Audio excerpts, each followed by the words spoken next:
চিন্ময় কৃষ্ণ দাসকে সাংগঠনিক শৃঙ্খলা ভঙ্গের দায়ে ইসকনের সাংগঠনিক পদ পদবী সহ ইসকনের যাবতীয় সাংগঠনিক কার্যক্রম থেকে অব্যাহতি দেওয়া হয়।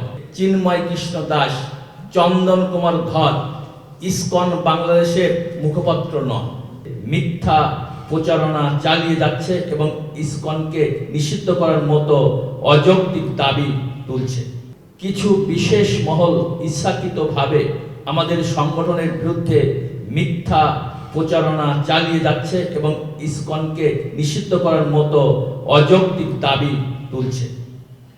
আমরা সবাইকে পুনরায় অবহিত করতে চাই যে অনেক মাস আগেই প্রবর্তক শ্রীকৃষ্ণ মন্দিরের অধ্যক্ষ লীলারাজ গৌর দাস, স্বতন্ত্র গৌরাঙ্গ দাস এবং চট্টগ্রামস্থ পুণ্ডরিক ধামের অধ্যক্ষ চিন্ময় কৃষ্ণ দাসকে সাংগঠনিক শৃঙ্খলা ভঙ্গের দায়ে ইসকনের সাংগঠনিক পদ পদবী সহ ইসকনের যাবতীয় সাংগঠনিক কার্যক্রম থেকে অব্যাহতি দেওয়া হয় এবং উল্লেখ করা হয় যে তাদের দ্বারা সংগঠিত কার্যক্রম ইসকনের কার্যক্রম নয়। ডিজাইন, এলিগেন্স, বিউটি, সেরা পণ্য সবার জন্য জেভিকো।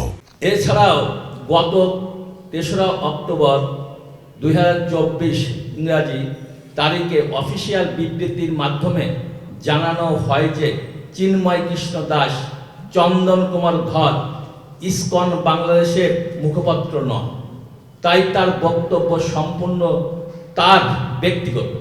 অতএব লীলারাজ গৌর দাস, স্বতন্ত্র গৌর দাস ও চিন্ময় কৃষ্ণ দাসের বক্তব্য এবং কৃতকর্মের জন্য ইসকন বাংলাদেশ কোনোভাবেই দায়ী নয়।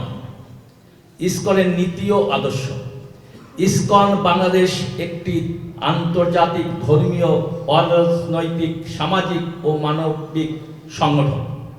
আমাদের মূল লক্ষ্য হল ভগবদ্গীতার আদর্শ, শান্তি, সম্প্রীতি ও নৈতিকতা ও মানবতার শিক্ষা প্রচার করা। আমরা বরাবরই রাষ্ট্রীয় আইন, সংবিধান এবং সামাজিক শৃঙ্খলার প্রতি শ্রদ্ধাশীল। আমাদের কার্যক্রম সর্বদা মানবতার কল্যাণে নিবেদিত, যা ভ্রাতৃত্ব ও সহমর্মিতা এবং সমতার ভিত্তিতে পরিচালিত হয়।